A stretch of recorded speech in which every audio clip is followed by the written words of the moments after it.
Hello and welcome to Rusty Junk, where we'll be looking at the 1985 film Better Off Dead, starring John Cusack, David Ogden Stiers, Kim Darby, Diane Franklin, Dan Schneider, loads of people. It's going to be a packed roll call, I can promise you. And we do have a special guest, but I'll get to that in a moment. First, here's the trailer. Does it ever feel like everyone's got more going than you do? Oops. That everyone is smart. So you're Al Myers' kid? Yes, I am. You look pretty stupid to me. Thank you. You say the best skier in town just ran off with your girlfriend? Even your younger brother does better than you do? And that nobody even cares? Zach broke up with me. Oh, that's nice. Well, you might be right. But remember one thing. I haven't even been to New York City. Nobody was ever better off dead. The truth is, I can out-ski you any day of the week. Oh, really? Yeah, you want a race? I'll take you on any day, sucker. Go that way, really fast. If something gets in your way, turn. All you need is guts. All right, now turn.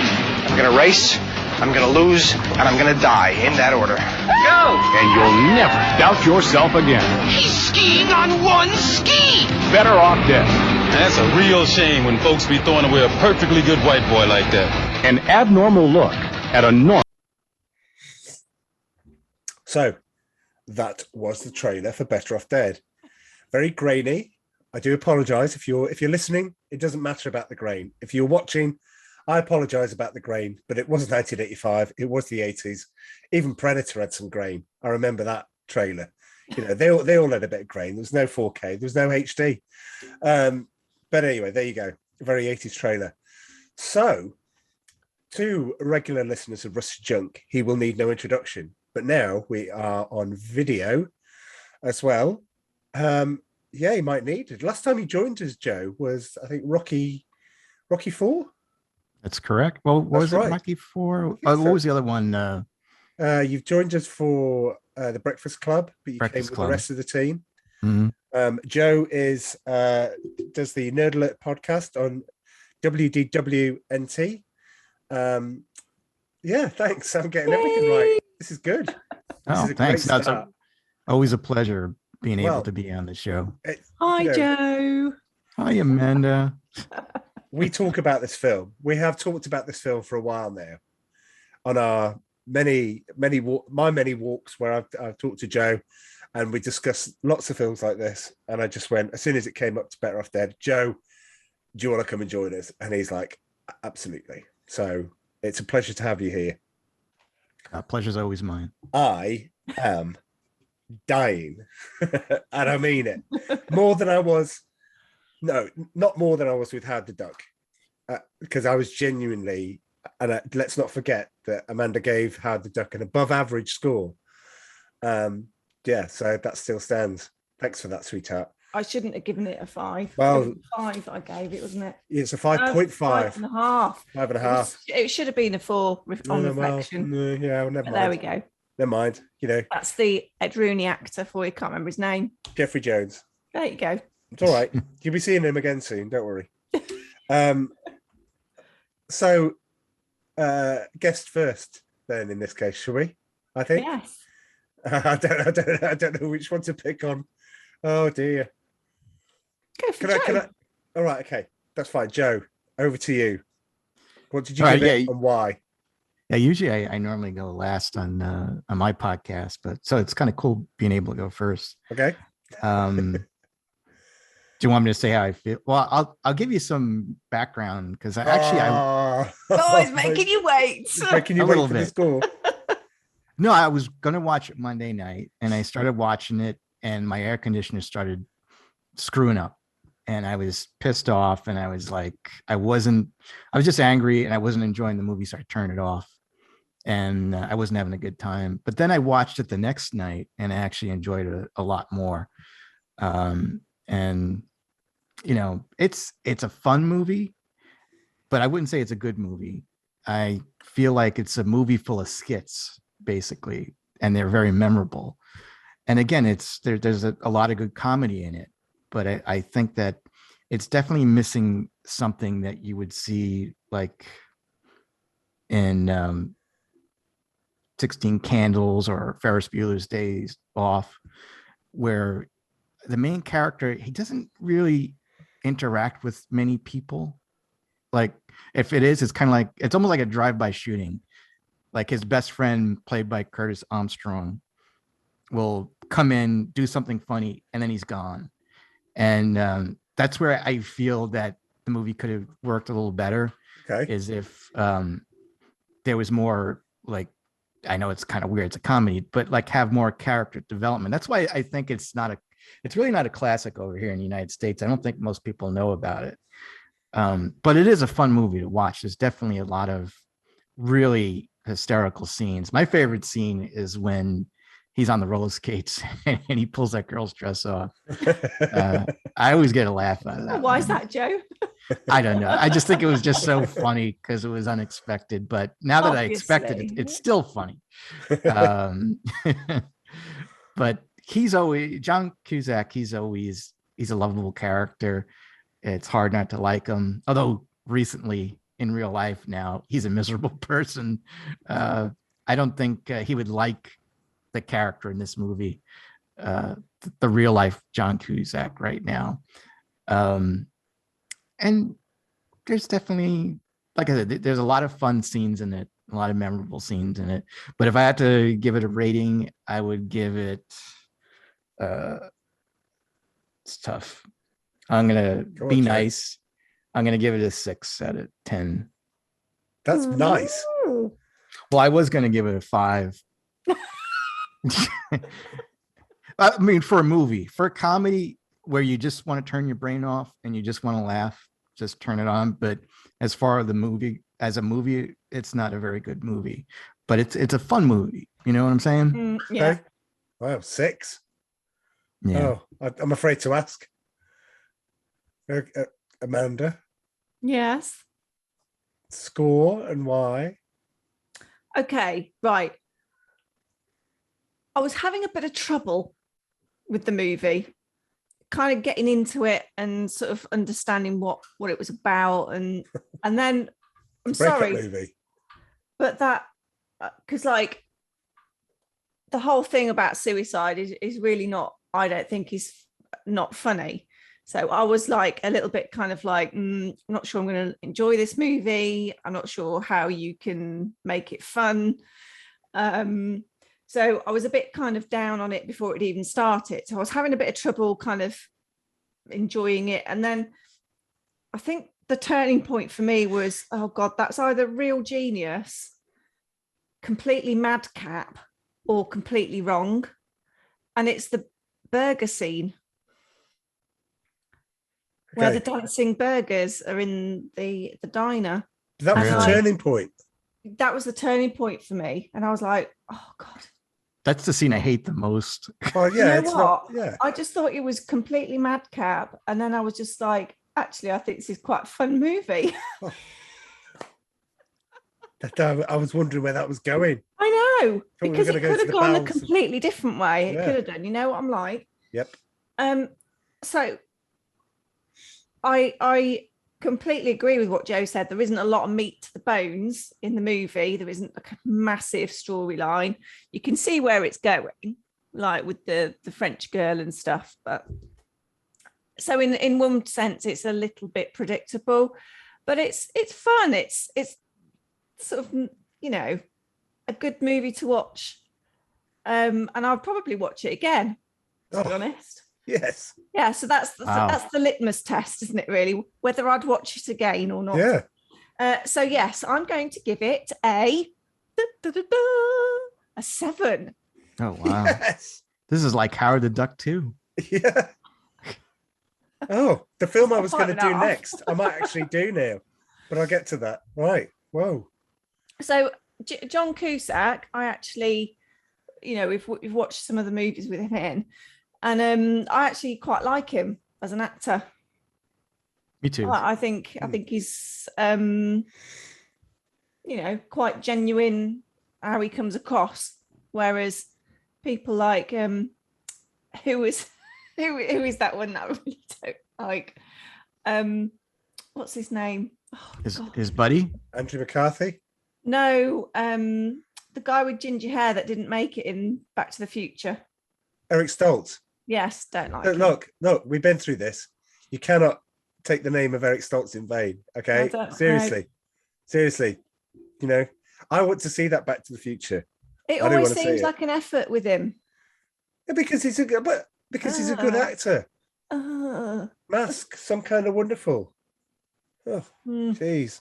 What do you want? I agree with Amanda. I'm not a fan of Eric Stoltz either. Well, nice one, Joe. This will be quick then. But we're not talking about Eric Stoltz, so it'll be okay. Yeah, we are. Yeah, right.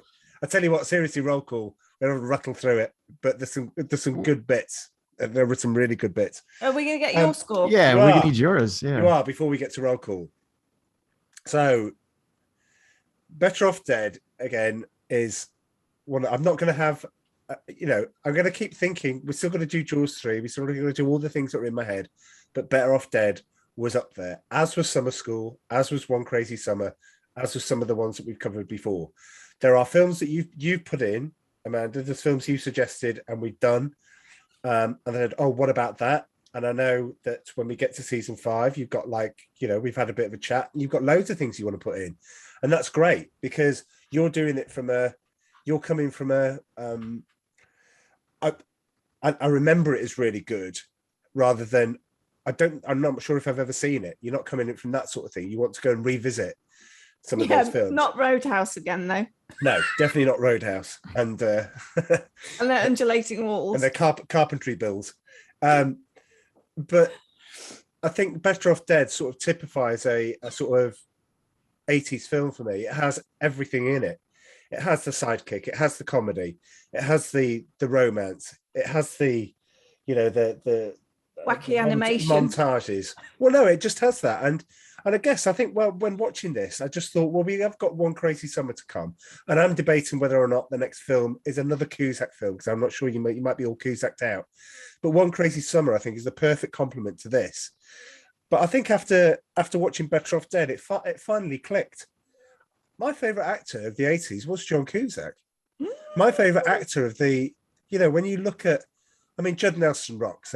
Judd Nelson's performance in Breakfast Club is one of my favorites, as is Michael J. Fox. But when you look back at the 80s and you look at the wealth of films that were done by John Cusack and the things that he just put himself into, I think it's extremely versatile. And I think after Better Off Dead, I went, I like this guy. As I said, Joe, I've been reading what he does, lately. And he seems, he's grown up. He's a different person. He's got different, but different views, palatable or not. It doesn't really matter. But, they should always say you should never have heroes. And that's probably for that reason. You should never have them. Should have them, just never meet them. I'd say never have them these days. But anyway, just in case you meet them.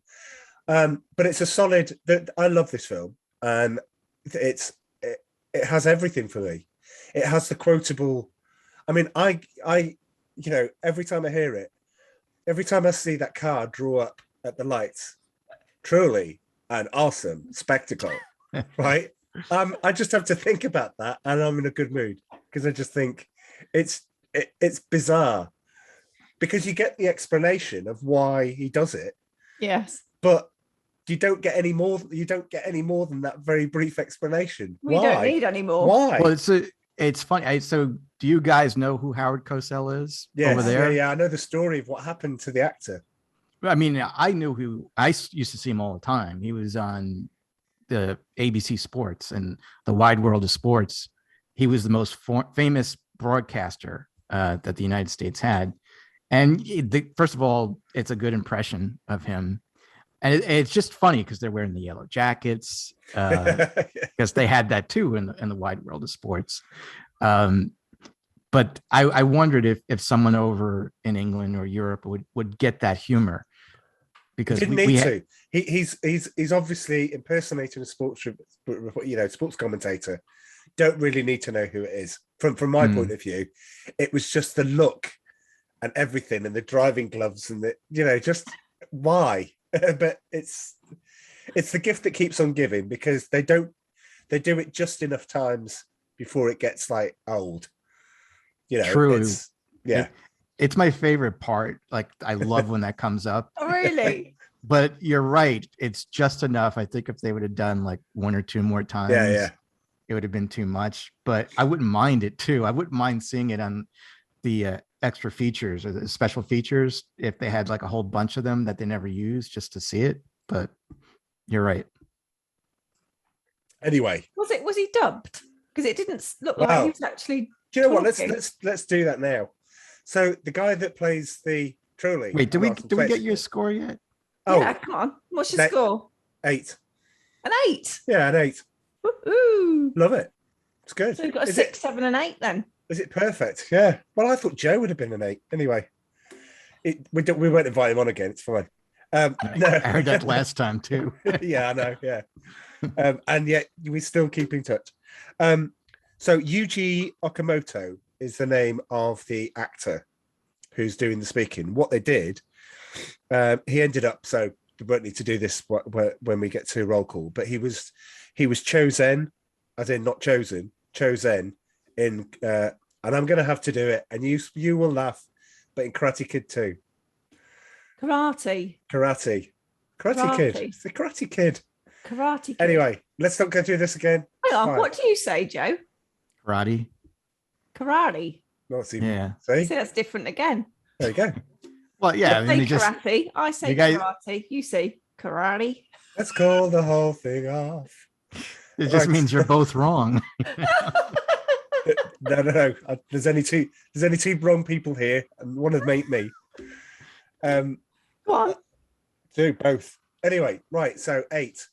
But he basically auditioned for the role and studied tapes of. And I know, Joe, you would have read this, so I haven't got this down. But he studied tapes of Howard Cosell so that he could do it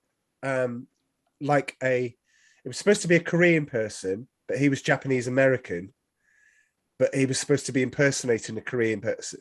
So he learned all this. He did all of the lines. He did all of the recordings. And at the last minute, they swapped him out for another voice actor. And who just recorded those lines. So that's not him. But it's so well done, you can't tell, because you can't. But poor guy, though, he went to all that trouble of learning everything, and he's just like, what? Well, that was kind of like Audrey Hepburn with My Fair Lady. I don't know if you know the backstory with that. She learned how to sing, and then they really didn't use her voice. They got someone else to do it. Really? What? Mm-hmm. God, I never knew that. Wow. Okay. Anyway, it's an 8. We need to get to roll call. Otherwise, it's been longer than Rocky 4. And that Come on, roll call. Oh, pardon me. It's time for roll call.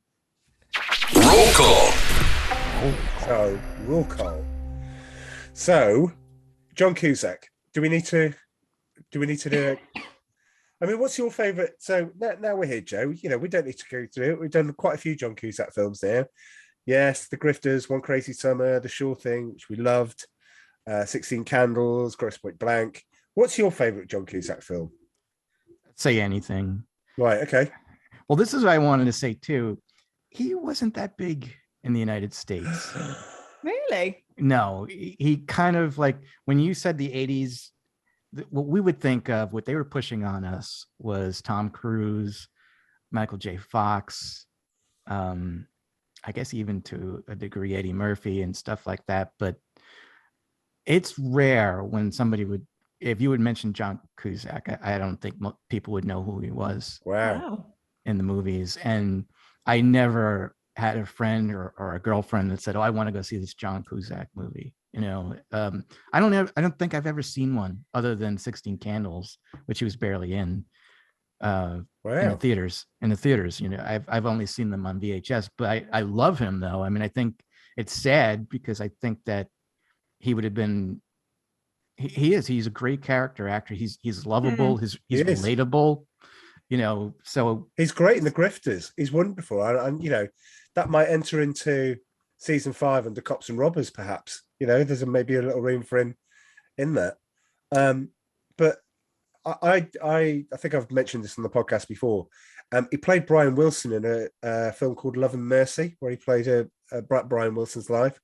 That's a tough ask because it's a tough thing to do. And I just sent him I was watching it, and at the end of it, I just sent him a message on Twitter, just thinking this will just disappear in the ether. I said, I know how tough it would be to do that, being a huge Brian Wilson fan. I know, knowing the story. I said, I just commend you. I just thought it was amazing. It's brilliant. And all he sent back was, but he took the time and he went, "Thank you, sir. I appreciate that." Oh, that's cool. I didn't I'm know like, that. That's awesome. I know. Look at me mixing with the stars. You sure it wasn't someone else on his account on his behalf? I don't think he does that. I think if you've looked at his Twitter account in the last 3 years, I don't think anyone else is doing it. Does he not? Okay. Yeah, he's lucky he didn't curse at him. So. Yeah. He's probably, this was all before all of that. This is like 2015. So, Anyway, so John Cusack, we've done. Hopefully we can choose, maybe we can do One Crazy Summer next, because it's going to be One Crazy Summer and then Beetlejuice. Oh. And I'm like, yeah, One Crazy Summer. Oh, it's perfect. Yeah. Anyway, we'll talk about that. Next is Dad, David Ogden Stiers. Unfortunately, he passed away in 2018. But for me, he will always be Charles Winchester in MASH. So took over what from. What else has he been in? What's that? What else has he been in? He's also Cogsworth and in Beauty and the Beast, the carriage clock. He's also the narrator of Beauty and the Beast as well. So he's not just Cogsworth. He's been in Alf. His Star Trek: The Next Generation. He's one of the main voices in Lilo and Stitch. Yeah, it's just in stuff. He's been in a lot of Disney. He was in Pocahontas. Okay. He was in Frasier. I saw an episode recently with him in Frasier. Right. Yeah, he pops up. I mean, we normally have a term for it. It's just like stuff. They're in if they're a 70s actor, they've been in Hardcastle, McCormick and the Love Boat. If they're a 90s actor, they've been in Melrose Place, something like that. Just popped up now and again. Look at me showing my age. Speaking of stuff, Kim Darby, his mum, Fries. She's been in stuff, but she was also in Teen Wolf 2. Oh, I didn't know. The Jason Bateman one, not the Michael J. Fox one. So yeah, Teen Wolf 2. I can't remember the Teen Wolf that well. No, I don't either. That was kind of garbage. Didn't he play basketball in the original one? Yeah, but I don't know what Jason Bateman did in the second one. She was I remember she was in True Grit with John Wayne. Oh, okay. She was the little girl. She was good in that. Nice shout. Okay. I will say that one problem that I have with this movie is her. Oh, why? She looks way too young to be married to David Ogden Stiers. To me, she looks even younger than John Cusack. I'm sure she's not, but she looks pretty damn young. I mean, I watched it again. She did look a bit young. Yeah. He just didn't feel like it was a mother role. Or it was a great character though. Cheers. She was just like completely kind of like either a loon, like just completely not handling situations at all, or she was just very scatty just by nature. Yeah, I actually quite liked her character. It was just like it's like the first scene, isn't it, where she's cooked breakfast and there's that. Why was it green? She's boiled the bacon. But why was it green? Well, because she says like a dad, like, no, wait a minute. So a deleted scene. There is a deleted scene actually that we should probably mention that was taken out that would make a lot of sense. Two, one of which she says she boiled the bacon because that's how his dad used to cook it for him, which is a great line because you think, who's boiled bacon? But the other line, which is more pertinent, is somebody, and I can't remember who it is because I heard it and didn't find out. Says she's so much more chilled out than she was since we rescued her from the cult. Oh, she was in a cult? Yes. That would explain it. Now that I thought, leave that in because then that explains it. She's she's doing all this stuff She's because she's damaged. readjusting with life. Yeah. She's readjusting Well, to life again. That makes sense, but that makes it a lot darker too. Well, Yeah. yeah, but that's probably Yeah, why they but kept it just out. kind of melds into the weirdness of the film, I guess, doesn't it? You're not singing hamburgers and cults don't probably go alongside each other. And swaying chips. Um, one of the unsung heroes of the film next, Scooter Stevens, who played his brother Badger, who never says nothing. Doesn't need to though. Oh, I didn't even know he had a name. His name was Badger. Badger, yeah. All I could find on IMDb, really, of anything of note. Do you remember? And I'm going to direct this at Joe because Amanda's going to go, nope. A film called She's Out of Control. Yeah. Tony Danza and I know you. Yeah. Not Elisa Milano because she was in Who's the Boss? She's Mickey Dolenz, from Amy Monkeys. Dolenz. Amy Dolenz. Yeah. Yes. That's her father, Mickey Dolenz. That's right. Okay. Great film. But he played Bonnie's date in She's Out of Control. So there you go. Okay. We must move on. Let's go to Monique, Diane Franklin. She was Princess Joanna in Bill and Ted's Excellent Adventure. Who's Monique? Sorry. Is she the neighbour over the road? Monique. Christmas. That one. No, that's the she's girl. the French girl. She's the French girl. Oh, with the French girl. Oh, okay. we'll get to the mum in a minute. She's also in a film that I love and definitely would be, if I was just doing forgotten films of the 80s, if I mention this now, you're both going to draw a blank. How I Got to College? Nope. There you No. go, you see, the epitome of that. I love that film. It's got Anthony Edwards in it. It's very good. She was also in Charles in Charge, which I found a little, because I used to love Charles in Charge with Scott Baio. Never saw an episode of that. Oh, Joe. Didn't you? Joe. Well, I couldn't stand Scott Baio. I was like, there's no way I'm going to watch You it. don't like Chachi? Happy Days. He ruined Happy Days. Are you kidding me? Oh, He my. was the only one on that show that didn't have a 50s or 60s haircut. He had a modern day haircut. He wore modern day clothes. He was one of the coolest after the Fonz, though.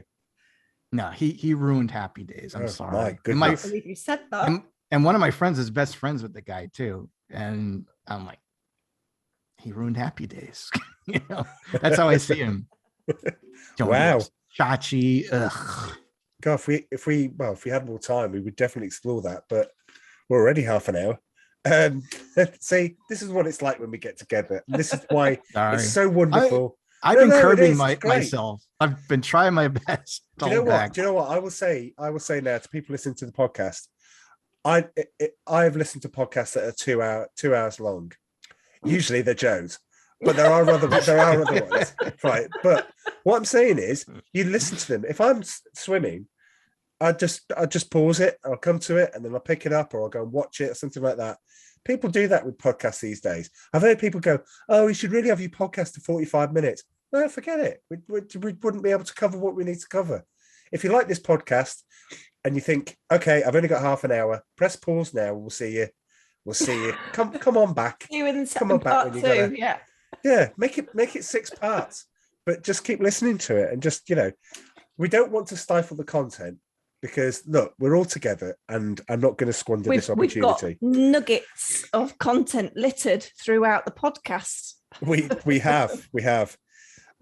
Laura Waterbury, who played. I want to say she was Go also in Vision Quest. Vision Quest. Okay. And she What was was hot. that? That was a movie. Josh Brolin was in it, where he played like a wrestler on a high school wrestling with team. Matthew Modine. Yeah, I think Matthew. Oh, Oh no, was it Matthew Modine? I'm saying Matthew Josh Modine, Brolin. yeah. No, you're right.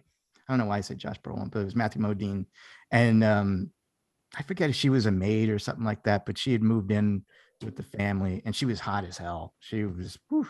That's where the "Crazy for You" song was the theme tune by Madonna. Yeah, Vision- that's right. Vision Yep, Quest. yep. Yeah. Yeah, that was Yeah. like that's what made it so popular. That movie. I still I never liked watched it. I still didn't watch it. She's really cute in that. Anyway, sorry. No, that's fine. No, we've already set the benchmark now, so it's all right. We can carry on for a little bit longer. So, Okay. Because we have talked today already, and you are going to tell us a great story about Ricky when we get to that. But anyway, before we get to that, let's get to his mum, Laura Waterbury, who sadly passed in 2013. She was in, and you're going to think I'm making this up, but I'm not. She's in One Crazy Summer School, and Inner Space. Those are the highlights. Inner Space? Who was she in Inner Space then? She was one of the scientists. I went to the cinema to watch that. Inner Space is great. That is the one where the really annoying guy. Dennis Quaid gets shrunk and goes into guy. Martin Short. The annoying guy. Well, it's Martin Short. Well, Martin Short's not annoying. I thought it had one of the other. Who am I thinking? You never listened to Twisting the Night Away again without thinking of that scene. So yeah, I know where. Yeah, they get like reduced down and injected in, don't they, in a capsule? Oh, the original one was called Fantastic Voyage. Oh, but that was in '68. Donald Pleasance. She was also in, and this is where the nice segue comes from, a series that I'm currently have on now and again because I'm working my way through it. Head of the Class, which I loved. It was a great TV series. Anyway, also in Head of the Class, playing one of the Genie students, was Dan Schneider. Joe, can you tell us what else Dan Schneider's been in? And maybe a story or two. Yeah, so it's kind of funny. I didn't realize at the time that Dan Schneider was the guy that he actually created a ton of shows for Nickelodeon. He is rich. He is probably the most popular and successful producer of children television shows ever. And he created iCarly, Victorious, Sam and Cat, Zoe 101, Keenan and Cal, all that. Keenan and Cal, I love that. Drake and Josh. Wait a minute, he's responsible for Sam and Cat. Yeah, you hate that. Amy liked that. Oh. Henry Danger. Wow. He's done a ton. It's just insane. I didn't know he was behind all that stuff, but he created it. He wrote a lot of it. And he was like the godfather of Nickelodeon. And he kind of had like this power where people were afraid of him in a way, if they didn't want to get fired or something like that. So it turns out in 2018, he was fired by Nickelodeon, which was weird because he basically has been making shows for them for 30 years. And it's 20, 30 years. So it turns out that they did an investigation on him because some of the people that had worked for him that had complained about him. And this was around during the Me Too movement too. Well, one thing that they found him guilty for was that he was abusive. Like he cursed a lot and he was a perfectionist and he screamed a lot at the cast, upset them a lot. And nowadays you can't do that. But I guess back then, when somebody was a perfectionist, they felt that they needed to get their point across or they were frustrated, they would scream at somebody. But there have been a lot of complaints that he may have abused some of his stars, the young stars. He's got a foot fetish for sure. And I didn't realize this until I saw videos on YouTube. All you have to do is type in Dan Schneider and feet. And there's a bunch of videos that come out from all of his shows. Almost all of his shows show the girls without feet on, like they're pouring ketchup over their feet, or they're putting them in mashed potatoes or whatever, or they're trying to see if they can put their feet in their mouth. He is super into feet. It's kind of creepy when you look at it now. And I think back then it seemed very innocent, but he's got this really weird foot fetish. And I heard that they had a casting call and he asked, maybe there was 20, 30 girls. He asked them to come in, take their shoes and socks off. and run around the room. And he wanted to basically see their feet. It's definitely out there. There's something very unsettling about it. He would also text, the stars after work and kind of get very personal and flirty with them. And there is a rumor, and again, all this is rumor, we don't know for 100% sure. And when you watch the video, they always make it look like he's guilty, because like they'll play like music from a stalker movie, and like they're showing something from Sam and Cat. They're like, oh yeah, he's guilty. Look, listen to the music, But Zoe 101 had Britney Spears' sister in it, Jamie Lynn Spears. At the time, she was 16 years old, and she announced she was pregnant. And the show ended. There's a conspiracy theory going around that he is the father of the child. Whoa. And it's anything's possible. I mean, I can't confirm. Did she have did she subsequently have the child? She did, and they showed pictures. And it does look a little bit like him, but again, we don't know for a fact. She said it was some guy in high school, but a lot of people believe it was him. And again, I don't want to come right out and accuse him of anything, because we don't know. Anyone could make somebody look bad on their actions, but there is some evidence out there, especially if you watch the stuff on YouTube. It is a little creepy, and he no it's longer. All a bit murky then. Yes, you could play music during this part, Jack. It's going to call you Jack. Jack. Hey, Jack. I'm happy for that. Charlie. Settling in now, you see, Joe. Yeah, Well, I did look at it. I did look at it. I looked at his net worth. He's worth over $40 million. Wow. 40 million. Which I thought he'd be worth more. I thought he'd be more than that. Yeah, if he did all those shows, that makes. Yeah. Okay. Yeah. But I'm sure he still gets money like residuals, and whenever they play those shows, and they're also merchandising products and stuff like that. He's loaded. He's got nothing to worry about. Right. Okay. Wow. Dan Schneider. Well, he's also in How I Got Into College as well. Thanks. But I mean, there you go. You see the film that you don't know. Have we got anyone else on roll call? Yes. Just a few more. Let's go through them. So I've said Yuji Okamoto, Amanda Weiss, Beth. So when I did the podcast for Nightmare on Elm Street with Dom, I went, "This is Amanda Weiss. This is Beth. This is Beth from Better Off Dead," and she plays Beth in Nightmare on Elm Street. So it's Beth. Oh. Beth all the way. She was also in Fast Times at Ridgemont High, which is a quality film. What did she play in that? I haven't got the character, but she did play. She was in Fast Times in Ridgemont High. Curtis Armstrong, who played Booger in Revenge of the Nerds 1, 2, 3, and 4. I can't remember Revenge of the Nerds, so I've got it on my list to watch because I need refreshing. That was actually a big movie over here. Yes, I don't, but I remember it was big.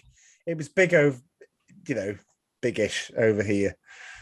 He's also in One Crazy Summer, so the partnership is back for One Crazy Summer. One Crazy Summer has also got Demi Moore in, and you're like thinking, it's a good film. There's one glaring thing wrong with the film, but we'll get to that when we do it. He was. Go on. Oh no, I was going to say, are you going to mention what show he was on? I was indeed my favorite show of the 80s. Because I have something on that. Okay. Ahead. Well, he was Herbert Violet in Moonlighting, and he was also in Boston Legal. So with James Spader. Moonlighting. No, I could. You didn't like. I didn't like him. I didn't like his character. I like Curtis Armstrong. I didn't necessarily like the character. And the mistake that Moonlighting did is they actually gave Agnes and Herbert, Agnes DePesto and Herbert, episodes of their own, 3, and they were dreadful. They weren't good. They were awful. Joe, tell me about Curtis Armstrong. No, so I think it's interesting. So he was going out with, or he married that girl that was Agnes. Did he? Well, no, in the TV show, didn't they get married? Yes, they eventually, yeah. Yeah. So she was married to the professor or the teacher with the big head in this movie, Better Off Dead. Really? Wait a minute. So the last person on here, Vincent Chiavelli. Yeah, is that him? He's got like the huge head. Yeah. She was married to him. That is incredible. See, this is why we have Joe on, right? Yeah. You know, Wow. finds a little nugget like that. That's amazing.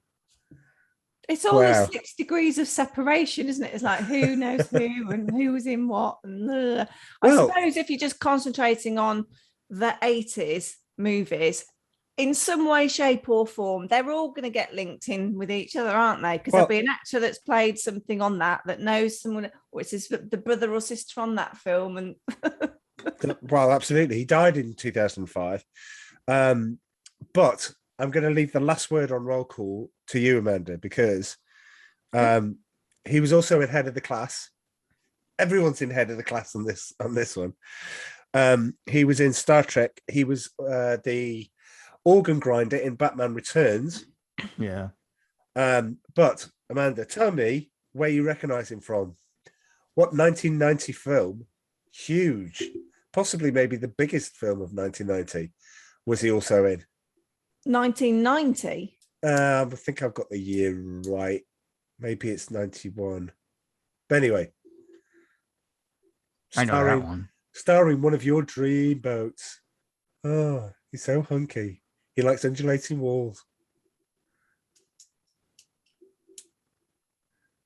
No. I can't think of the movie. It's not Dirty Dancing, is it? No, it's not Dirty Dancing. But you're close. We're close. Oh, yeah. It's not Ghost, is it? It is Ghost. Yeah. Oh God! He plays the quite scary. He's quite scary in it. He plays the subway ghost, which tells him how to move things. That's it. Yeah. I remember that. Yeah. Yeah. I was thinking, I'm sure I've seen him as a ghost. I'm thinking, he's not in Harry Potter. Where have I seen him as a ghost? Am I making that up? Oh, it must have been a ghost then. Yeah. There we go. He was in that movie with Michael Keaton and Henry Winkler. What was that called? Night Shift. Night Shift. Yeah. Oh, don't ask. Yes, but don't ask. Don't ask me. What? No, he was the guy that delivered Henry Winkler's sandwich, and then he said, "I didn't order mustard," and then he scraped the mustard off the wall. Brilliant. Anyway, let's just go. Let's go to the film and let's talk a little bit about the film. Maybe not, because otherwise we might be here till midnight. But I would say you've got this. It's pretty much straight into the film. As soon as the film starts, I think it's straight into it. You get this weird cartoon intro bit to it, which is, the director. It's the director that did the drawings. I believe it was Savage Steve Holland that actually did the drawings. I believed. The animation bit at the start. There's no messing around. You get straight into John Cusack. He wakes up with those welding goggles on, which seems to be so favourites. Straight into the shower with the socks on. Very strange, very weird. But then it's almost like this Jaws style intro where the dad hears the spokes of the wheel going, and he's like, "Oh, wait a minute, I need to get dressed." Puts on his wife's nightie, gets out. It's the paper boy, and he's got one solitary window left on his garage, unbroken, and he needs to get it up. I just thought that's a really good start to the film, because he saves the window, but unfortunately his door breaks and it smashes, basically breaks all of them down there. Did you guys have paper boys where you were? Yeah, but ours actually deliver them through the letterbox properly. Yeah. They don't just throw them on the garden or in the vicinity of your house. Because you'd get really told off if you did that. Yeah. It was like that over in the United States. Like they would throw the paper. It would always be wet if it was raining out and stuff like that. And they would always knock on the door and they would go, $2, you know, and then usually in my house, it would be like, we'll have to get you next week. So then it would be $4 next week. And it kept going to, I used to feel bad for them because they never used to get their money. And, you know, but it was just like that. But that was an arcade game, Paperboy. And I remember when that appeared in the arcade, and I'm just like, that all my Christmas are gonna want. You had a handlebars in the game, and you just had to move it and make sure that you threw that paper. And so, yeah. Oh, I just think it's brilliant. We know that John Cusack is obsessed with Beth. We know that Lane Myers, John Cusack's character, is obsessed with her. It's a bit creepy though, don't you think? Oh yeah, yeah. All of those images, and then even his clothes have got her head on the hangers. It's just a bit too much. Yes, absolutely. I'd be a bit worried if I was her, especially if they'd only been going out 6 months. But when you look at that movie, though, is there anybody normal in that movie? Even him, he's not normal, but all of his friends, his family, they're all normal. Monique's normal. Who? Monique's not really. normal. She's not. She can mend cars. She's a mechanic. And she was throwing those lemons at the stop sign and all. Yeah. that. Yeah. Good picture. Well, we'll get to yeah. Well, yeah. Well, is anyone normal? That's quite a good. That's quite a good one. We may get to that. Let's have that. I don't think anyone is, are they, Joe? Good spot there. Well, you get his sidekick Charles. Not normal. He's not normal at all. He's like snorting snow. Yeah, and jelly. It's brilliant. John Cusack's going skiing, so he's going to go like pick up Beth, and they're going to go for the tryouts for the school team. He keeps his skis in his room. I thought that was really odd, because when his dad comes up to like talk to him about something, he comes out and sticks the skis up his dad's behind, type of thing. And I'm like, how do you keep skis in your room? And the classic comedy moment, turning around with the skis, and then they knock something down and knock. Yeah, it's like Eric Idle and the plank. Yeah, go and look that up on YouTube. It's well worth it. But yeah, he's obsessed. Obviously, we get the mum and dad, the boiled bacon, which is great. So the dad decides to have some cereal, but unfortunately, Badger, the son, is just cutting out coupons, and every time, and I'm like thinking, so he has to cut the coupon out, hold the box like that, and put it in order for that gag to work, because everything he brings out just goes on the floor because there's a hole in it. Can I ask, right? In the 80s, did you not have plastic inserts in your cereal boxes in the US? So it was all a bit of a. He might have cut too deep. On all of them? Well, what was weird too, I mean, mostly what we had toys inside of the cereal. Yeah, we used to have that. Yes. And I always used to I'd open up a box and I go, stick my whole dirty arm down there and then finally pull out the toy. Stick to your hand. Oh gosh, we need more sugar puffs, even though it was like full. Oh, they are different things. Remember Jules, like Cheerios, Fruit Loops. You have Fruit Loops. I love Cheerios. Oh no, that's Jules too. Sorry. Yes. So he's got these skis. Let's cut to Ricky and Monique. Right. I'm gonna fast forward one of my bugbears on this. When we finally learn out, spoiler alert, but if you listen to these podcasts, you know the whole thing is a spoiler, so it's fine. But she says later on, the reason why she was decided that she was going to say she couldn't speak English, she just spoke French. She says because it's easier than having to explain herself, and easier having to, in that environment, it just wouldn't have worked. So let's cut to the first time that Ricky meets Monique, and the mum ushers him into the room. He takes one look at her and he shuffles off again. He's brilliant. But she hasn't met him, and she's already made the decision that she's going to speak French. Well, I think I would. Well, yeah, but you don't. You get to talk to. Well, yeah, but he's coming in and then he's doing the up his nose and. There's a lot of things with Curtis Armstrong. There's a lot of things going up the nose in this film. So yeah, she could have decided that before she came, that she was going to speak French unless the family was normal. And then once she was in the car ride home, So Barry's like, I'm just gonna. Yeah, but you can't suss that out. You can't speak French. Sorry, you can't speak until you know that you can't speak. She wouldn't have known that, what Ricky's like. So she's made that decision. But she knew what the already. mother was like. She knew what the mother was like. What, that the mother is just basically getting someone for Ricky to be in his sex dungeon, because that's pretty much what it is. Mm-hmm. The international language. Oh, it's brilliant. Anyway, just after that scene, so everything's set up.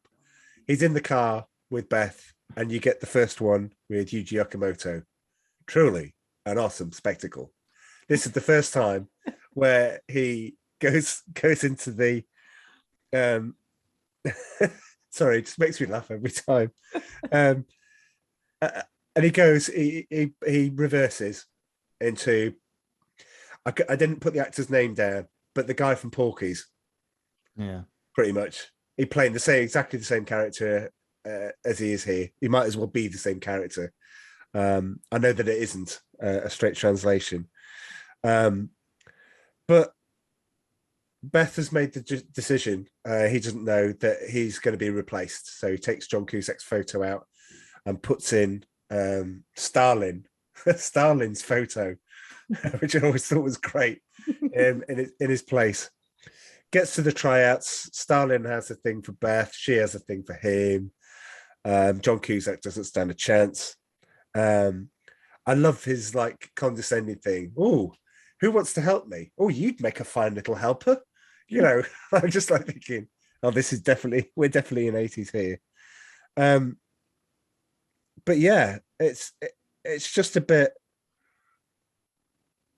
It's a good setup, because then you get the fact that she's breaking up with him. He can't ski this mountain to save his life. And John Cusack's character Lane gets humiliated as well, doesn't he? Because the guy pushes him over whilst he's got his skis on, and basically he knocks everyone else like dominoes. Yeah, absolutely. I was going to ask Amanda, do you think Beth was worth it? No. I don't either. I didn't think she was that attractive. I mean, I don't think it's that. I think she's just very fickle. Yeah. To drop someone just because there's a more hunkier, swoony guy, But he is. He's written it. It's like an 80s. He's not. Stalin is written as. I should find his first name actually. He's horrid. He's Stalin.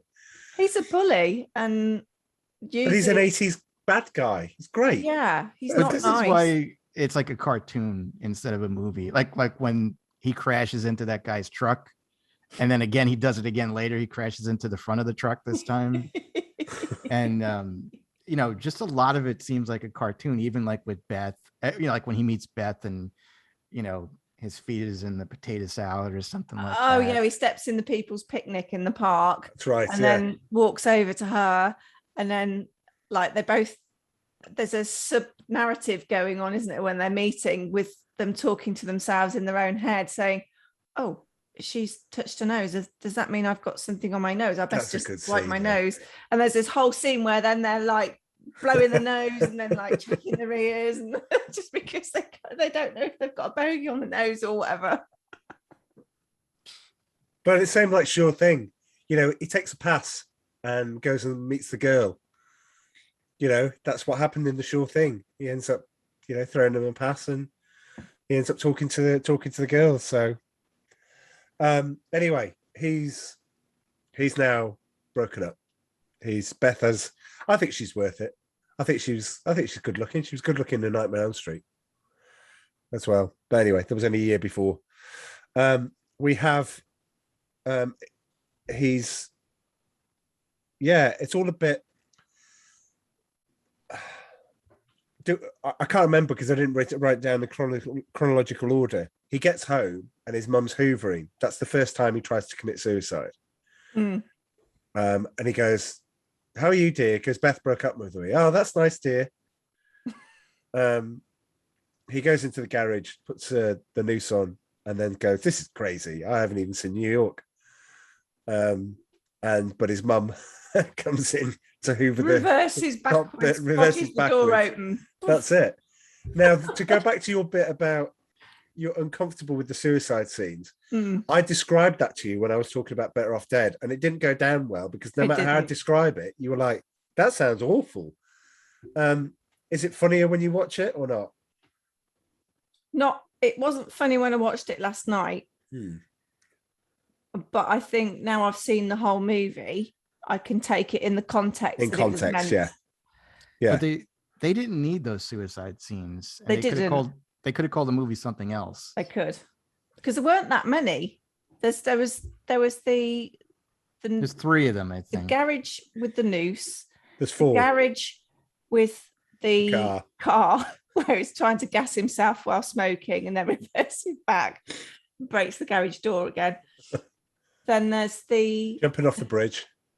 Oh yes, jumping off the bridge. Charles pats him on the back and pushes him off. Which is a good line, by the way. Yeah. He'll be thrown away a perfectly good white boy like that. and then the 4th one is it the Terps? The paint thinner. Yeah, the paint stripper, yeah. Paint stripper, where it's in the pot and he's just like covering himself. It's a Christmas, it's not the Christmas meal, but it's they've got the neighbours over the road haven't they? It's Christmas. Her sat at the table and then she mistakenly drinks the Terps pot and says, "Oh, then lights a cigarette. Quite a nice drink here." And then she just goes to light this cigarette, and she just literally, all you see is the house go kaboom. So yeah, actually. Yeah, which is the bad thing he says to Ricky. I'm sorry that your mum's face blew up. As you do. You know, I think that's part of the reason why the movie didn't do so well, because of the title and because of the trailer, because you did see that he was trying to kill himself. Right. And I think most kids and most people just didn't want to see a movie, even if it was a comedy about some guy trying to kill himself back then. That's why I think if they would have got rid of that stuff and they would have just called it like I Love Beth or something like that, I think it would have done better. That's some more commentator scenes then. Put some more commentator scenes in. Yeah, I'd watch it. I'd watch it. Can we cut to the maths teacher? In a complete opposite to the Ferris Bueller classroom. This is a I don't know, it's like a nice paradise. It looks great when they get the homework out and he gets his out, as we saw in the trailer, where he pulls it apart with some gum on there. It says "Do homework." That's brilliant. Of course, he's invited to the board out of everybody. He's enthusiastically putting their hands up in order to solve this maths thing. He cuts back to Beth. They've been in the car. It broke, is what you hear. So obviously, we're looking at the it's the first condom, night. The first night together. Yeah, virgins and basically, yeah. So he put it as it's broke, and he's ended up drawing a pregnant Beth in cartoon form on the there. But I'd still done his equation though. He did some equation. I'm not sure he did an awful lot. But here's where you have this recurring theme where everybody goes, "Well, I've heard that you and Beth have split up, and I just wondered if I could ask her out." Yeah. And you're like, "This is great." So that's the postman, the maths teacher, and I'm sure there's somebody else. There is. The postman. It's odd. There is somebody else. I'm sure. Well, there's the skier is going out. That's what I thought was weird. Wasn't she going out with the skier? She broke up with Lloyd to go out with the skier. Lloyd, yeah. Look at you. You've gone straight back to say anything. Lane. Oh, is his name Lane? It's not Lloyd Dobler. No, it's all right, Lane. So she breaks up with Lane. So why would she be going out with the teacher if she was going out with the skier? I don't know, but they're all asking him as if that they wanted to find out. So yeah. After the maths lesson, which is great, it's a great scene. He's jumping off the bridge, buckle up, little camper. He didn't jump. He didn't jump. It's buckle up, little camper, and pats him on the back, and he's straight into the garbage thing, which is great. He comes out with when they go. So he goes back to the top. So he's determined to ski this mountain because he's convinced that's how he's going to get Beth back. He's going to ski this K12, and he's going to be better than Stalin. Can somebody find out his first name? Because I keep calling him Stalin. It's like saying, yeah, so Stalin and Mussolini are in a bar. But anyway, I loved Curtis Armstrong line on this. Dying when you're really sick is really sick, which is like if you can die going down this mountain. It's like really odd line. And I've never understood the bit in that, because if you've got the fact that he's trying to kill himself, why is he scared of the mountain? Why is he scared of dying? Yeah. That don't make any sense. Go for it. I'll tell you, yeah, you might die. Well, that's what you've been trying to do anyway. Again, a lot of the movie doesn't make any sense. No. We have got a big part. Does he not, Joe? No. Dancing Especially burgers. I'll wait for the ending to say something, but the ending definitely doesn't make any sense. I think his name is Johnny. Johnny, right? Let's call him Johnny. Johnny Starling. This is Johnny Gasparini. But he's called Starling. Maybe that's his nickname. Right. Okay. Why would you have a nickname? Why would you have a nickname off of a dictator that killed millions? Yeah, okay. Well, we had a TV series called Bottom, starring Rick Mayall and Adrian Edmondson from The Young Ones, and it's supremely funny, as Amanda will attest to. But Adrian Edmonds' character was called Eddie Hitler. You just think that's great, and that works. It's never explained why. It's never referred to in that sense. He's just called Eddie Hitler. You just think, okay, love it. Yeah, the character's name is Johnny Gasparini. But Curtis Armstrong keeps referring to him as Stalin. Curtis Armstrong? Who's Curtis Armstrong? Charles. Oh, Charles DeMar. Yeah, right, okay. Right. So that was probably just his nickname for him, isn't it? Yeah. Yeah, like he's a Russian leader. Yeah. So it's Christmas time. So we're at Christmas time already. There's the fire on the TV, which I always think is great. We do that. We've got an OLED 4K TV, and yeah, we put some fire on it when it comes to Christmas. Fire, yeah. Yeah, it's nice. And actually, you just sit there. It could be like minus. Well, it's never cold in the house. It does make you feel warm. It does make you feel. Always makes you feel warm. Have you ever watched a log fire on a telly, Joe? Oh yeah, all the time. And it does make you feel warm, don't you think? Oh yeah, and I like they play Christmas music and all that. It's very Christmassy. That's wicked.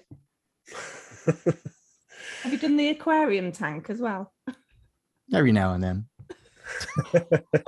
Listen to us. We got all this high tech stuff. What do we do? Quick, find an aquarium tank. Fish. That's a party right there.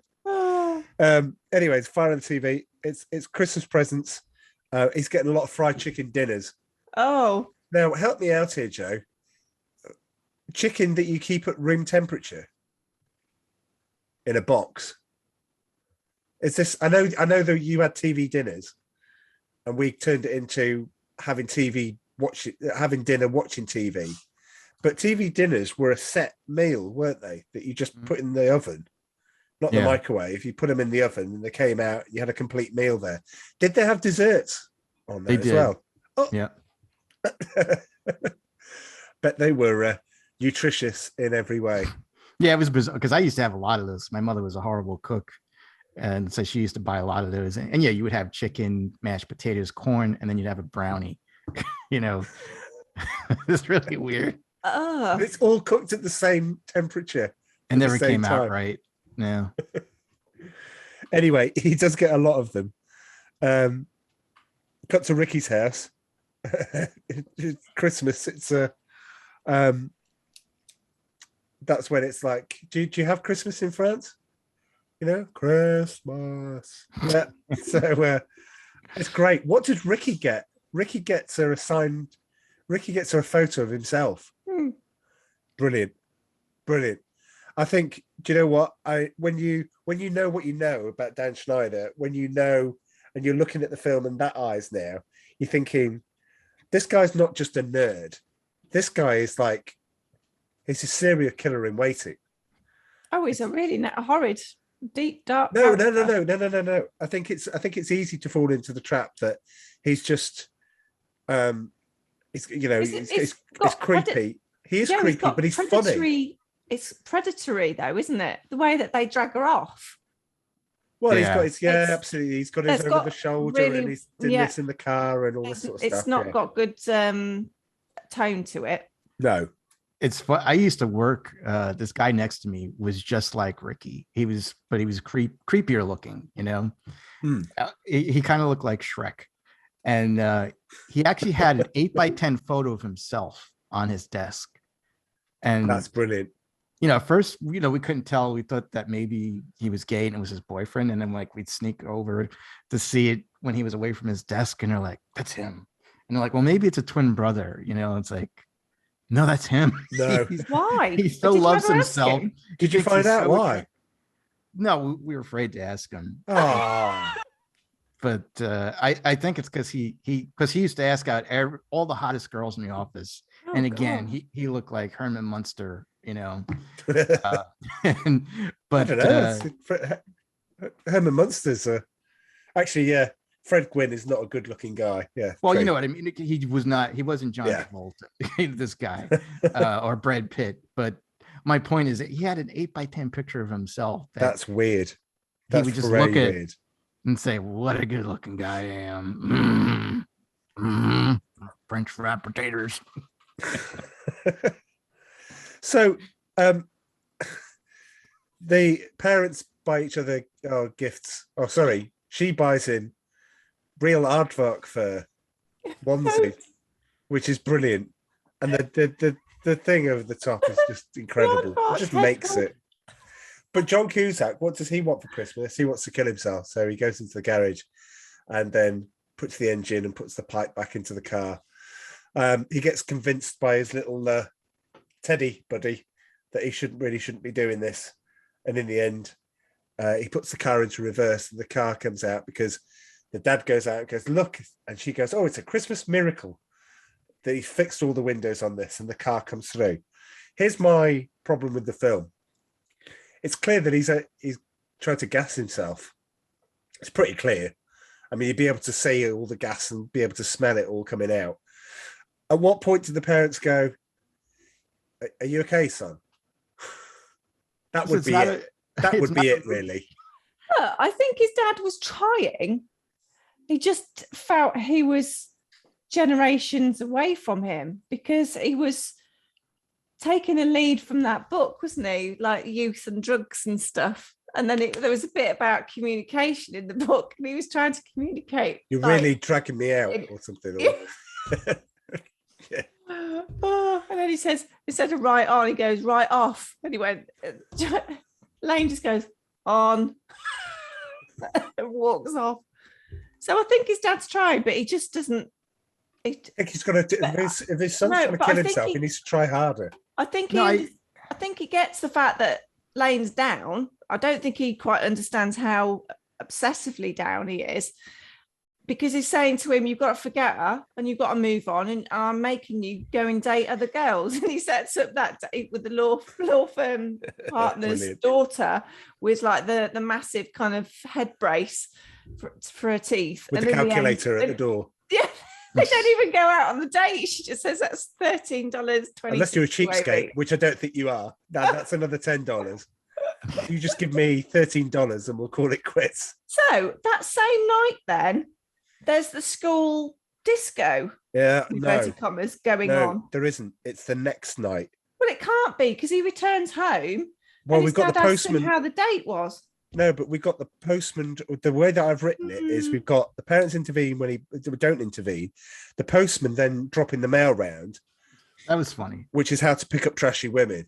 Obviously, what Badger's been saving up for, which is brilliant. Goes to the door and goes, "What's a young boy like you do with this book?" He just grabs it, shuts the door. and then knocks on the door again. And that's where he says, "Yeah, I know that you were seeing Beth, but is there any chance I could go out with, ask her out on a date?" So there was that beforehand, in between. So it must have been a day. I think his dad uses the book when he gets home from the for the first time on that one. So that's when the dad arranges the date after that. So you're right. The date reminds me the way that he approaches the door and he hops up on the door. They just nick that for say anything. It's almost as like when he runs and catches the pass. There's little John Cusack bits put in different movies. And so it felt like to me, the sort of when he knocks on the door as Lloyd Dobler, and John Mahoney answers the door and he's like talking with her. "I just want to know your daughter's safe with me for the next, 4 to 5 hours," and stuff like this. I just echoes of that. And obviously this film came first. But yes, anyway, to the disco. The wonderful, the lovely E.G. Daly is performing on the stage. She wrote this song. She wrote the song which was called Mind Over Matter, which ended up having the line, "I'd be better off dead than to live without you." I like the soundtrack to this film in the same way I like the soundtrack to Real Genius. She also sang a film called Waiting, which is on the Breakfast Club soundtrack as well. She's in Valley Girl. That's why I keep telling you to watch it. You keep telling me to watch Valley Girl, and I will now, because if this is the thing that's pushing me over, and I will do it. But she's also the voice of Tommy in Rugrats, which I thought was incredible. I was just like, that. What? Jeez, Rugrats. I used to love watching that. Absolutely. And she was in Pee-wee's Big Adventure. Oh God. She was his girlfriend. Anyway, we've got Ricky. Now, the high point, one of the high points is Ricky's entrance and Ricky's dancing, because it's just perfect. It's just that there's a guy that if he is nerdy and he is like that, then where's that come from? Because I just don't get it. But yeah. What's the Monique marches out, John Cusack goes after her, they end up having a chat. She's still trying to she makes within about 2 minutes in the film, she's made the decision that she's going to trust John Cusack enough to tell him that she speaks English. Why wouldn't she tell him outside the disco? It makes no sense. Just go, look. But it takes the fact that he gets picked up by the mom. Where were you? I've been looking for you. I've been screaming your name for hours. Picks up with Ricky. Ricky's in the back seat with her as she drives off. Oh, grim. It's only when John Cusack gets home, sees Badger with the how to pick up trashy women. The trashy women in his room. The trashy women are in his room. And I'm like going, what is he doing with them? Don't know. Do you know what? Let's chalk that one up as it's 80s. Just don't ask any, don't ask any more. It's a bit like that scene in Red Dawn. Leah Thompson in Red Dawn. Let's just jog my memory on that. Where they find the soldier, and Leah Thompson, who's 13, ends up having sex with the soldier because the Russians have invaded America and stuff like this. And that bit was cut. I remember the film, it was a deleted scene. So when the soldier dies, Leah Thompson's in bits, and you're going, why? Why? What's the thing? Because they had to obviously cut the fact that she had underage sex. And you're like looking at this and you're going, what's Badger doing? Just file it under the 80s, just put it in the same sort of place. Don't need to ask. They were very trashy anyway. So obviously the book worked. I've got the line, but I can't remember where it comes from. It's all right. I was planning to have my nose flattened by a professional. I can't remember where that line was from. It was something to do with Monique. Did she hit it or something? Well, anyway. No, didn't he get in a fight with somebody and he was kind of bloody? Yeah, I can't remember where. Yeah, I couldn't remember. Anyway, he gets back. Monique's throwing, is it lemons? I Yeah, thought they were apples. I think they were lemons. Okay. She's throwing them at the stop. At You the get stop lemons sign. at Christmas. No, Well, how do you Okay. make gin and tonics? we have lemon trees. Maybe they're apples over in England. Maybe in the orchard, sweetheart. You know, in the Jolly You sound- Orchard. Yes, the apples. Look, Florida does oranges. We do apples. It's fine. It's the way it's done. Right, it's fine. They do citrus. We find out that Monique speaks French. English. Meanwhile, you've got Ricky going, you should not upset mother. But let's not forget that, you know, at that point, out of the mist, I want my $2, the paper boy. Now, I don't think they could have lost that whole lot, really. The paper boy was with the least funny thing. It ran its course. Yeah. The whole paperboy thing. What was that all about? Where all the paper boys appear out the dark? It was like another thing that was unnecessary in the film. The whole thing again is this is a cartoon. It's not really a movie. It's kind of like Top Secret a little bit. Oh, yeah. Because I did that- wonder whether he was actually suffering a mental illness, and this was actually what he was imagining going on, but it didn't actually happen. Well, it's kind of like when you said, well, how come his parents didn't say anything about when they saw him trying to commit suicide? Because the writers didn't care because they just wanted to put funny things after funny things. So yeah, there was no substance to the paperboy and his gang of paperboy friends going after them, but they thought it was a funny scene. Same thing with the paperboy chasing him down the mountain. Like that would never happen, you know? Yeah.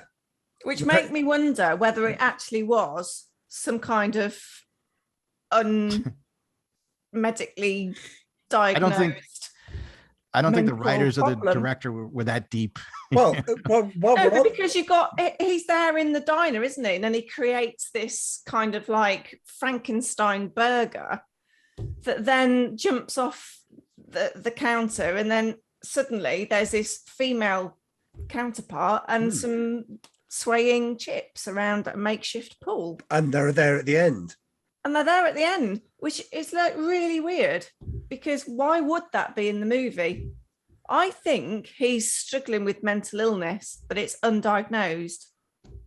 And I think these bits are about mental illness.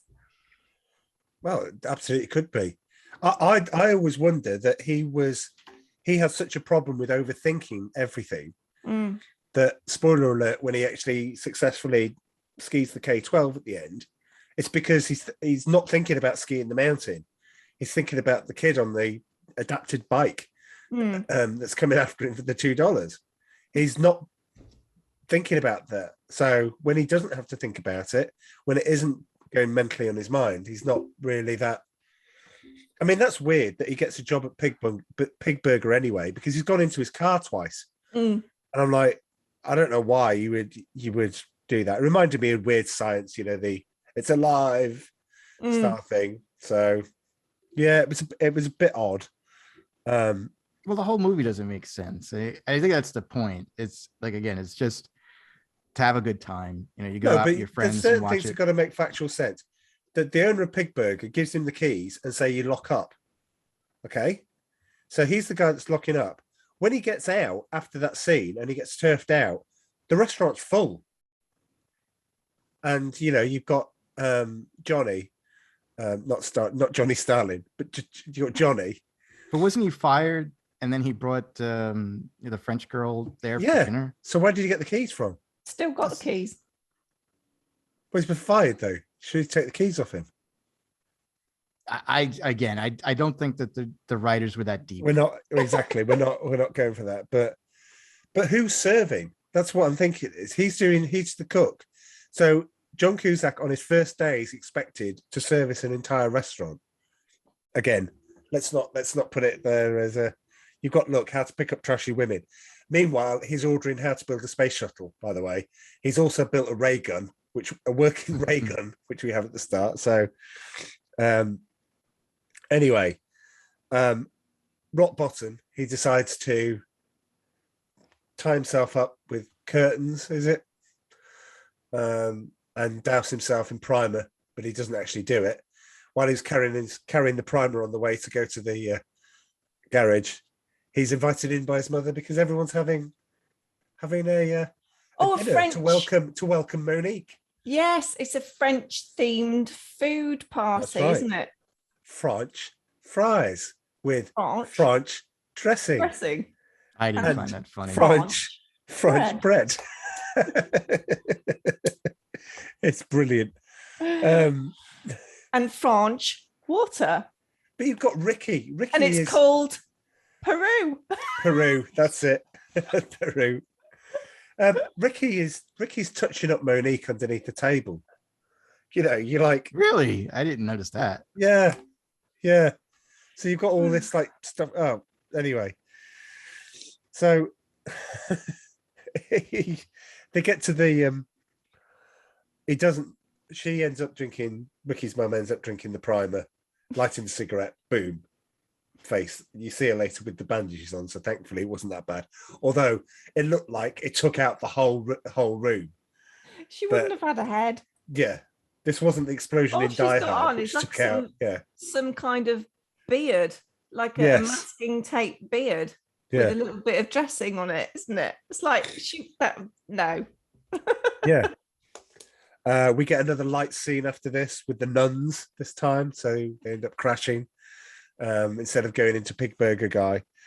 But here's the thing that he challenges Johnny to ski the K12 faster than he will. So not only is he going to ski it, he's going to ski it faster.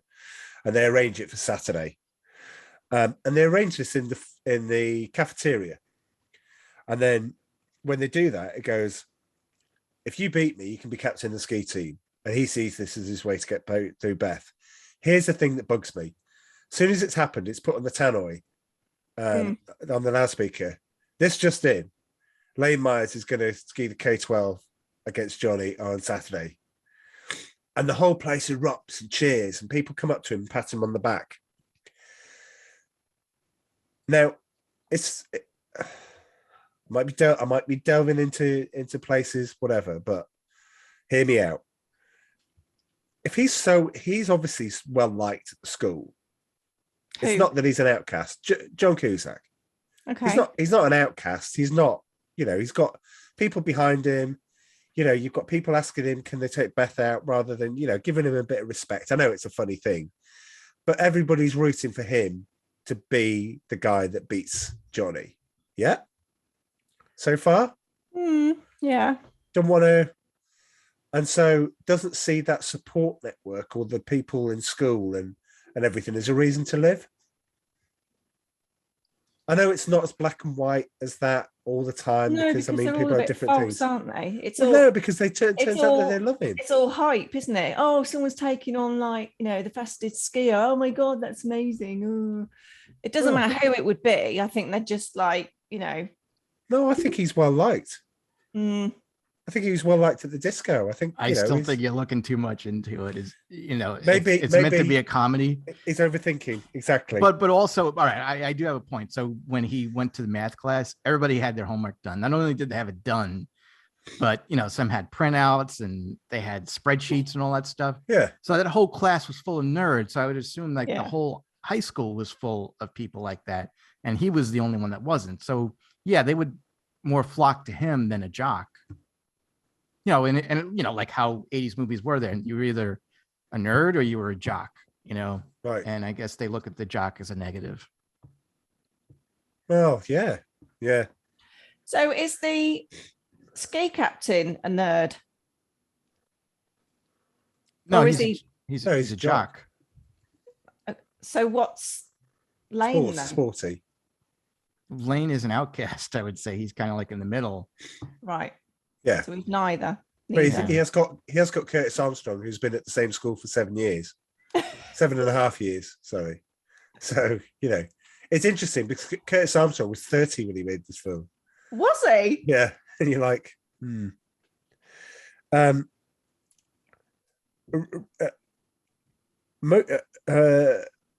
have we got here? So we got the guy, the $2 again, is the roof. He goes into the car wash. He goes, oh, I can't swim. rubbish, not needed. It's just one of those things. It's fine. But then you've got, I think Monique is the star. Pretty much. When we talk about Ferris Bueller, we talk that it's Cameron's story. It's not Ferris's film. I think Monique is the one whereby when she's let out and she's given rein, she can cook, she can mend cars, she can throw a baseball, she can do all of this sort of stuff. And then she is the one that's basically lifting him out of the rut and saying, look, you can do this, you can beat him. Even when they go to the most embarrassing thing that happens in the film, which is where he takes her for the TV dinner chicken thing at Pig Burger, and he plays the sax. It is the most cringeworthy thing. Yeah, the sax 80s. is unnecessary. Anybody playing music for somebody else, everyone does that music face to the listener where they go, as in like what I was supposed to do in this situation.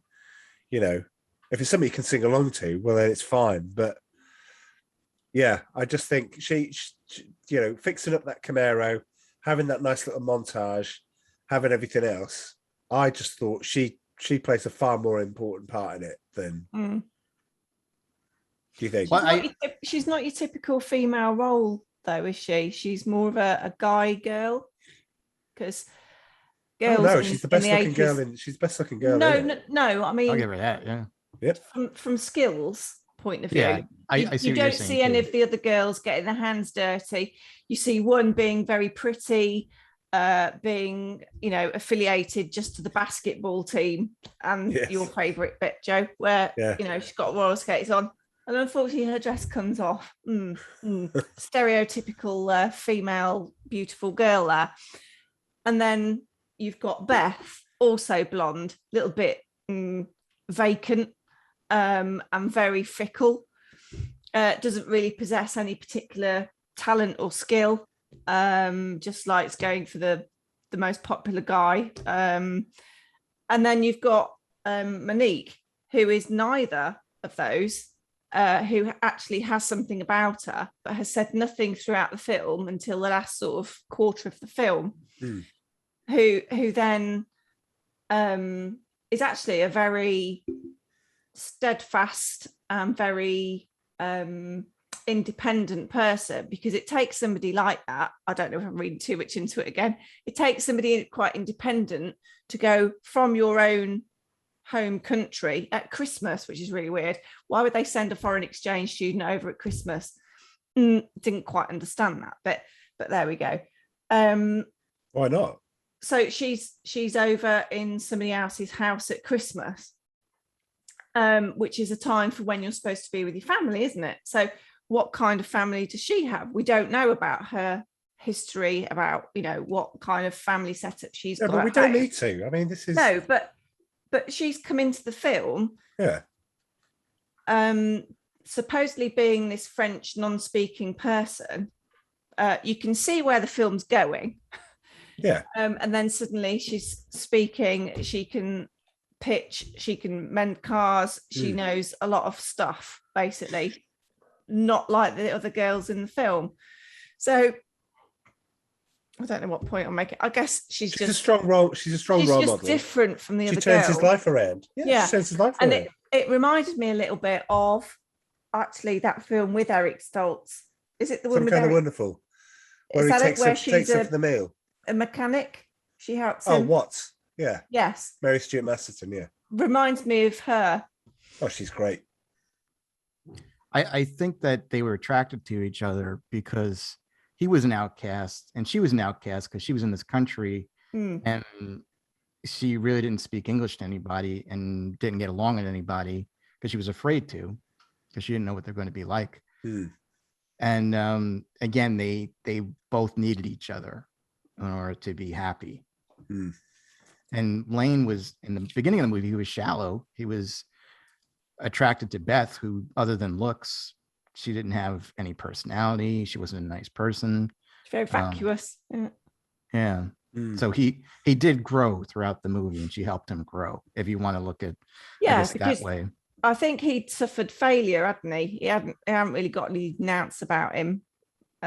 So she was trying to get him to kind of be successful and be good at stuff. So she was helping him on his path to actually understand how to mend his own car, and then teaching him how to ski down the moguls and down the mountain. So yeah, she was more of a guy than he was in some respects, because she could do it, because she had that self-belief and knowing who she was.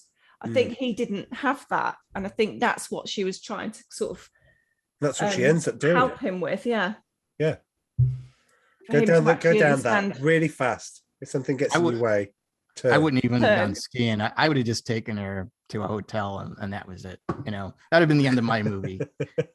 It's like, you know what? I don't like Beth anymore. Let's go to a hotel, and you know what? And sod the mountain. Don't need that. Well, yeah. Anyway, let's finish this off, or this will be the longest podcast that we ever do. He is chased by the $2 person, which I've just looked at the trivia. We've called him Johnny Gasparini. We've been referring to the guy at the ski team, Johnny Gasparini. He's not. He's the. Oh, that's the paper boy. That's the paper boy. Yeah. Oh, is it? Oh, yeah. So anyway, go back and replace every Johnny with Stalin. But anyway, there we go. That's how we do it. He's Curtis Armstrong runs over his skis, breaks one of his skis, so he's only got one ski. The guy comes for his $2. The ski scenes. Stalin says he's not coming, but John Cusack appears, frustrated because he's been chased, and he goes down there. The ski scenes are amazing. He ends up winning. Beth wants him back. He's not interested, but Ricky is there with Mum, all bandaged up, and the guys from the car end up being there at the finish line, don't they? Where he goes, "Oh, I've got to go," or something, and they went, "Inspired words from a man who knows how to ski." That was a missed opportunity. I think that they should have been narrating the whole race absolutely while they were going down the mountain. Get him in there. Great. Yeah, definitely. The fight with the ski poles with Ricky is not really needed at all. But you know, it's just there. But we find that Ricky finds love in the end. I mean, the fact that she's going to be dead in his basement a year later, but it makes him forget Mother. It makes him forget all the time. He's pushed, "You must not upset Mother. You must not do all this." And at the end, his mother's going, "What about me?" and all this, high-pitched stuff. She's great, and I think she's a great character. But yeah, so you have that. That reminded me of Jaws and Moonraker when he fell in love with that girl. Oh, the little tiny girl with the pigtails that go up. Yeah.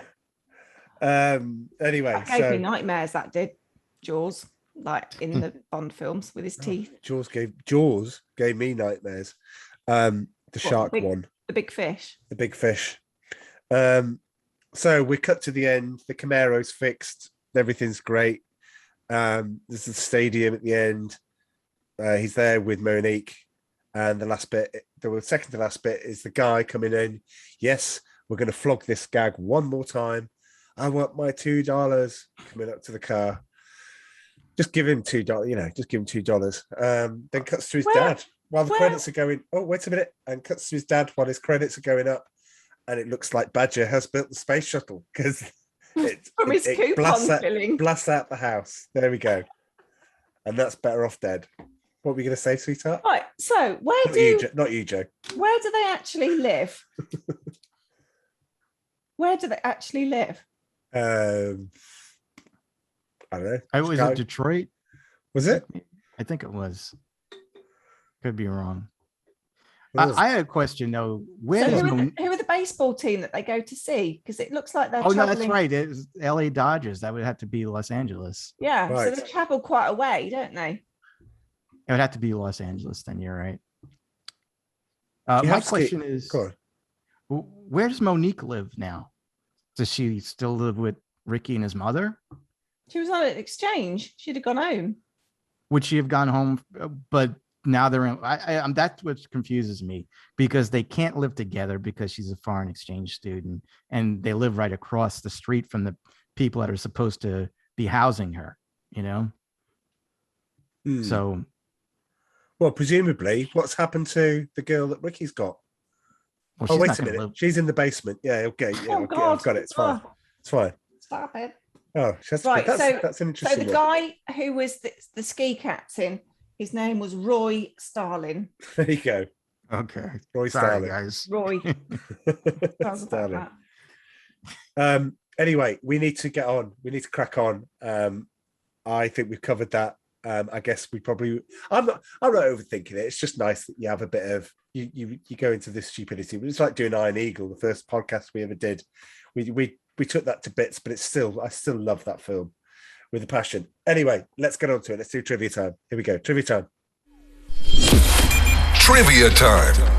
So I'm gonna pick some out. I had loads, and I think each one was great. I think we've done most of it already, haven't we? Well, according to Savage Steve Holland, the guy that directed this and One Crazy Summer, by the way, same guy. Film's mostly autobiographical. Holland really was suicidal when his girlfriend left him for the captain of the ski team. He really did have a paperboy named Johnny Gasparini who would harass him for $2. It's all there. According to Holland, when the film came out, his ex-girlfriend contacted him to apologise, which I thought was nice. Steve Holland stated in an interview that John Cusack hated this movie and walked out of the film after 20 minutes during a special screening prior to the start of the production on One Crazy Summer. Holland said the next morning Cusack walked up to me and was like, you tricked me. Better Off Dead was the worst thing I've ever seen. I'll never trust you as a director again, so don't speak to me. He was a jerk even back then. He was just really upset. And I said, what happened? What's wrong? And he said that I sucked and it was the worst thing he'd ever seen, and I'd used him, made a fool out of him, all this other stuff. It was so out of left field that it floored me, says the director. Cusack completed principal photography on One Crazy Summer due to contractual obligations, but had it not been for this, Cusack wouldn't have done One Crazy Summer, apparently. So it's all a bit like Cusack. But weirdly, and I won't go into it, but then he's done a retrospective and goes, do you know what? I kind of like Better Off Dead. Because the trouble is, this film only made $15 million at the box office. But when it came out, when it came out on VHS, Blockbuster had to continually buy copies because it was so popular that people nicked them and didn't bring them back. So it found a lease of life on VHS, which is where I found it. And it's now got a bit of a cult following because you've got all of these characters in there. You've got Howard Cosell, the impressions. So You've got all this stuff in there. Was Better Off Dead one of those films you pirated? Oh, God, yeah. I You did shouldn't buy admit that. a lot. Do you know what? What I might do is bring a photo, and I've got it So somewhere. you might still have a The wall version of videos. of Blockbuster's Better Off Dead video Oh, in your you video guys. collection. Oh, Don't you read the warnings before, like they play these videos? You're gonna see like people coming in behind the Better Off Dead poster and pulling Charlie away. Oh, well, thankfully I don't do any of that stuff now. So Henry Winkler, so the Fonz, was instrumental in getting the film made in the early 80s. Savage Steve Holland's short film, My 11-Year-Old Birthday Party, played at the Los Angeles Film Festival. Henry Winkler saw the film, took a liking to Holland.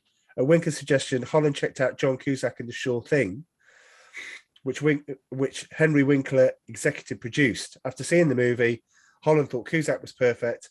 Holland had to fight to cast. The studio didn't think he was a leading man based on the fact of what he did in 16 Candles, which was hardly anything, pretty much. In a 2004 interview, the director said of his suicide attempts to inspire the movie, I went into the garage, I put an extension cord on a pipe, and I'm on a garbage can, and I'm thinking, should I do this? Maybe it isn't a good idea. Anyway, it was a plastic garbage can, and my weight just crashed through it, and I fell, and the pipe broke that he was attached to. Water starts pouring everywhere, and basically, I'm in a garbage can drowning.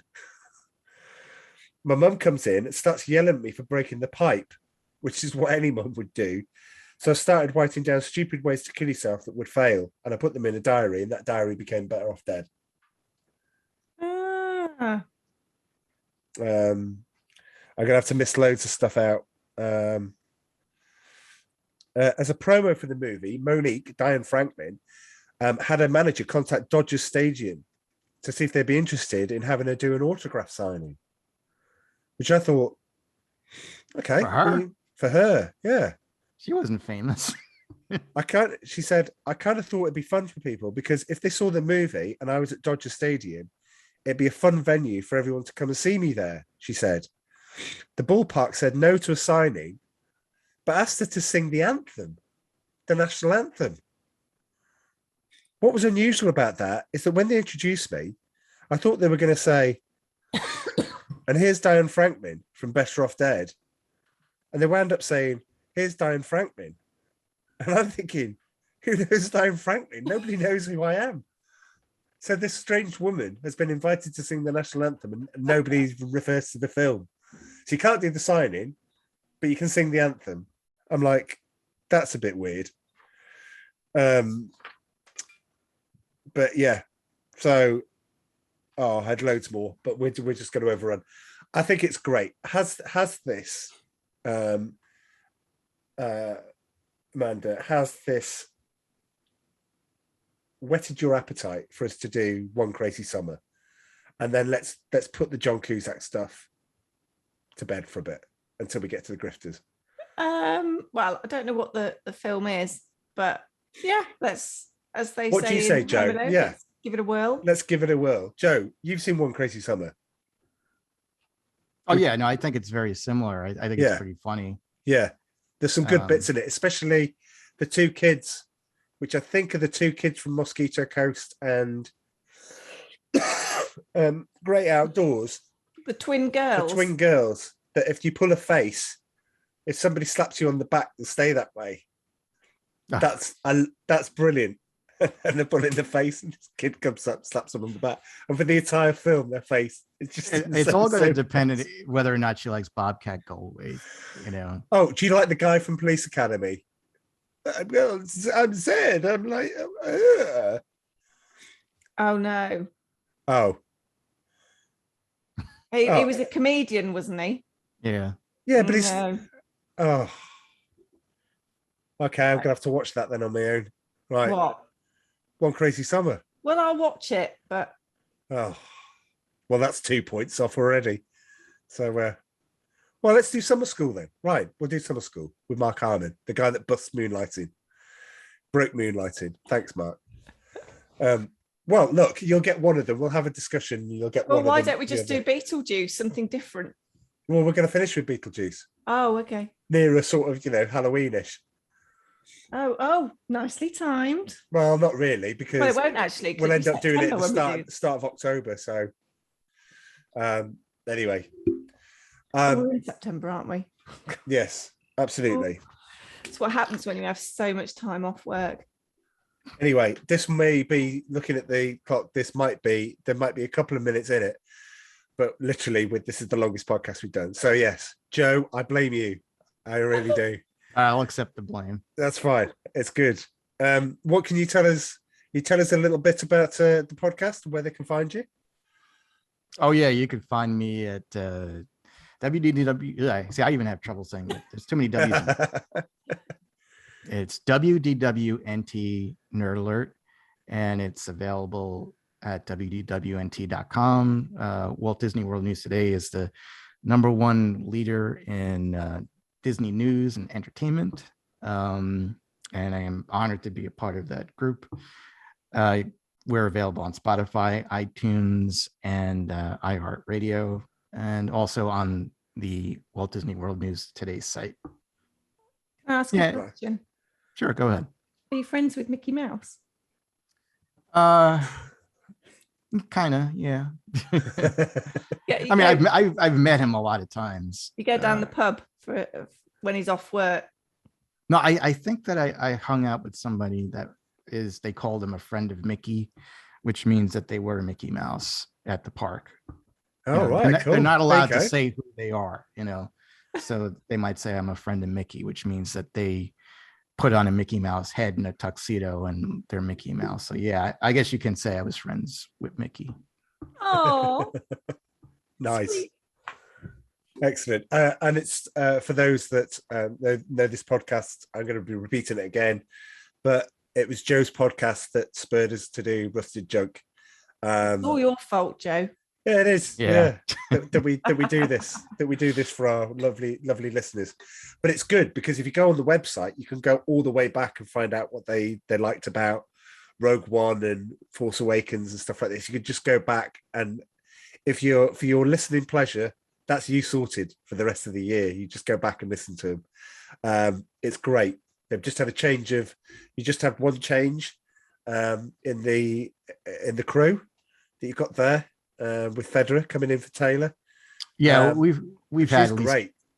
10 different people on the show. But yeah, if you go back, you can see we'll have a round table on specific movies. Yeah, absolutely. We mostly push Marvel and Star Wars since Disney owns all of them. So there's a lot of Star Wars and Marvel movies if you guys are interested in our take on it. And it's well worth it.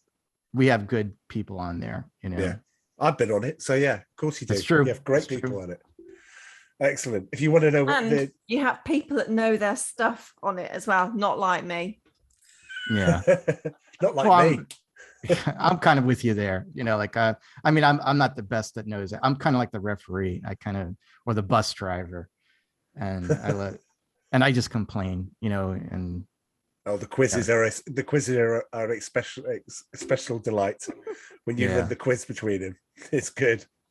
Anyway, yes, we've been on their podcast, so you can go and even listen to us and our lovely daughter Amy, who joined on the quiz.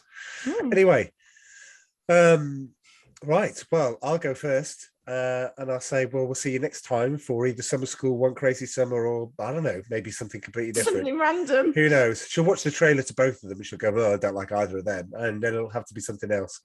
So who knows? But I'm going to say cheerio. Joe? Happy trails. Yeah, nice. Oh, and toodle pip from me. Okay, bye.